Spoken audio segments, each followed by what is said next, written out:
Obviously, great win for us. We got the 40 deflections, 417 turnovers against an excellent team, especially an excellent offensive team. Good to see, Tiger control the game the way he did. Dave was due to have a big night making some shots, so it didn't surprise me. You lead the Pac-12 as many times as he has in three-point shooting. It's always going to revert to the mean, and he had been in our last 5, not the best. So, but anyway, they're taller than us at almost every position, and we out-rebounded them by 6. So points in the paint, we're +6. Points off turnovers, we're +9. Second chance points, we're +5. Fast break, we're +8. So you want every hustle category. That's why we obviously our crowd was a huge factor. Mick, congratulations, undefeated at home this season. After those first 7.5, 8 minutes, you guys start hitting your threes, getting defensive stops, getting to the line. What was the biggest factor in your eyes to start getting yourself out of that hole? Well, look, we don't worry about making shots. We worry about taking good ones. Winners know what they focus on. So we focus on effort, defense, playing the game plan, rebounding, and getting open shots. We don't worry if they go in. And so eventually they're going to go. I mean, you're not going to miss every shot. You got to hang in there. I knew when we hung in there, our defense, kept us around. At one point, we were down 5, and we were probably 0 for 7 from 3, but we were only down 5. So we just had to hang in there. These guys know that. They come to the huddles. They know. Just keep defending. The worm will turn if we just keep focusing on it. And huge night for your seniors on senior night between Jaime, Tiger, David Singleton, especially from downtown. Any comments on that? Not a surprise. They've been carrying us all year. I'd like to see Russ get a 3 to start the game. Was that an ACL for him? An ACL? No. Who told you that? Somebody said popped or I don't know. so just any idea what it is? They'll have an MRI tomorrow. Do what you think. We don't have an MRI machine back in the line. Just the emotion of the night with the crowd and being able to send these guys who meant so much to the program in this fashion. Well, what I would say to our crowd is, imagine if it was like that every night. How big of an assist that would be for our team. But it is what it is. Back to, we asked about the seniors, I didn't think they'd let us lose today.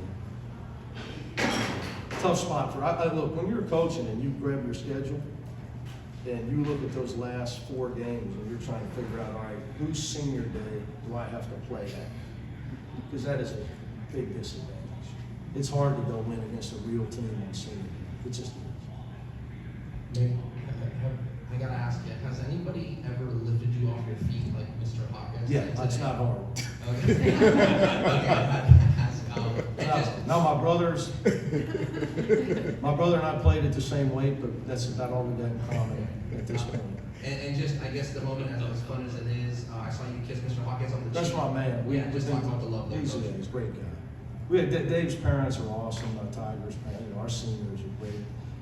Kenny's parents are a long way away. So, Russell Starnes' parents are just unbelievable people. So, great group of kids. That's why we won a lot of games. You gotta have talent and good kids. Talent without character is how coaches get fired. Because everybody says, well, you should win. Look how much talent you got. But you can't win with those guys. Those kind of guys you can't win with. Bob Huggins taught me that when I was 24. 2 kind of players. Guys help you win, guys that don't. There's plenty of guys that don't help you win that have basketball talent. These guys are winners. So it makes coaching a lot easier.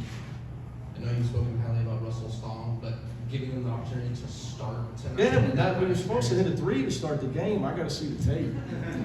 I was supposed to set the fade for him. I thought I didn't think they'd guard him. We were going to get him a 3. Thanks, Coach. Coach, congratulations on the win. Right here. Oh, there you Just talk about the defensive pressure, especially in the second half, and what you saw defensively was team that enabled you all to capture this win over a top 10 ranked team. Yeah, they went on a run. They scored a lot of buckets late.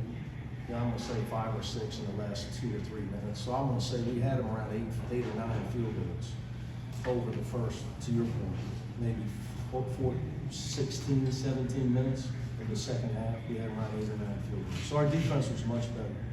I will say this, I thought, Mac Etienne played a lot today. I thought it was one of his better games. He helped us beat Kentucky as well. Kenny Newton's still dealing with an injury to his hip. Obviously, again, had foul trouble. This was his best game. But look, you got to get stops, and you can't pull away from anybody. You just got to keep defending, keep getting open shots, keep grinding. But we were able to get on that run, to your point, and I don't really have it. You probably know better than me, where we were able to get away from it. It was our defense. But that's been the key for us. I think it's the key for all teams, winning teams. Yeah, Mick, back here. So, And is this team as ready for March as any team we've had here? well, we'll see at Jaylen Clark's MRI tomorrow. But we got other guys. I'm just, I would feel, if he's not okay, I would feel tragically awful for him, because he's just, he's a family member to us. But we got plenty of other guys, that I believe in. They just don't get enough minutes because we got other guys who are a little older. So we'll see. Obviously it's a blow if he's out.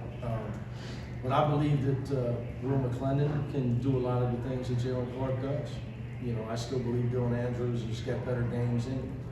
So, and Bramo was recruited because he's got talent. So, Kenny and Mac are great examples because they play a lot because of them fouls so much. Your number's going to get called.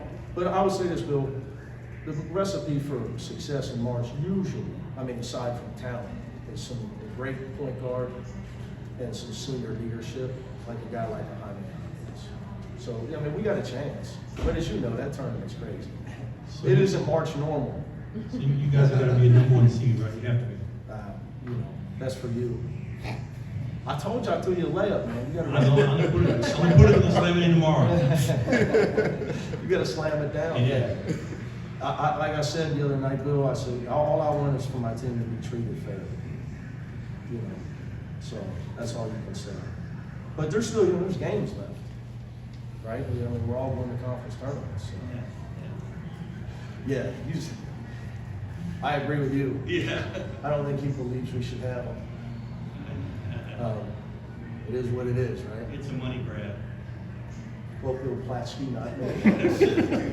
Make sure you guys quote Bill. That's good. Congrats, Coach. Thank you. Talking about quality guys, sort of the buy-in and whatnot. Obviously, David, as the 6th man, has been up here. I guess you have a lot of trust in him going. Oh. You mentioned all these role players, but if he has to step into like a starting role, David's a starter. He just does it all the time. So I told his parents, well, I'm going to try to get the rule change and come back again. That's why, when I was hugging him out there, he'd come back, just keep coming on back. He is such a leader for our team. He is the vocal leader, way more than Tiger and Jaime. So that's why it was so big that he came back.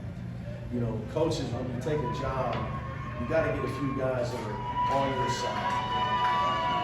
That are mature enough to realize that this dude ain't crazy.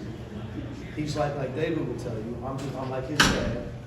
David's blessed with a great father, and it believes in discipline and hard work. So, like when he saw me, where other guys, early on, they were looking at me like I had 3 heads, like I was the exorcist.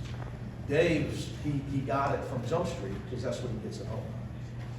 He's been taught toughness, hard work, and discipline. So he's had the tremendous advantage of getting that at home. So, but it's huge. Like if you don't have a guy like that can translate to his teammates, hey man, he's right. Shut up, listen, whatever's going on in the locker room when I'm not around.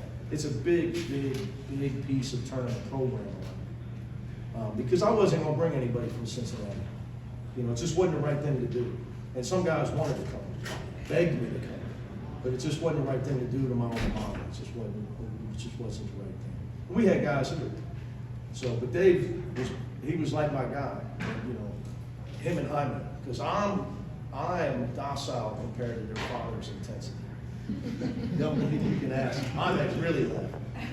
To win a conference with another top 10 team by 4 games and just win in a variety of ways, does it feel like that bodes well going forward? Well, to Bill's point, you know, you watch it and you think, well, these guys can win a lot of ways. They got great seniors. Obviously, we got to see what's up with Jaylen Clark. But like I said, we got other guys that are on a scholarship for a reason. So, I mean, it's a hard accomplishment. The sad piece of college basketball is that 3 weeks from now, nobody was going to care about the regular season. You're either in the Sweet 16 or you're not.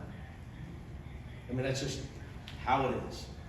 You know, it's sad because you know there was a time. The hardest thing to do is to have sustained excellence. Go 18-2 in a league with a top 10 team. That's not easy. You know, versus getting hot for 2 weeks on a neutral court. A lot of teams do. But that's the life we lead as college coaches. It just is what it is. You know. But I mean, you follow us all the time, so you understand how hard it is to grind it out and win a league, dominantly win a league like this. Which would make you think we should be a higher seed. I'm gonna let these guys get up there, guys.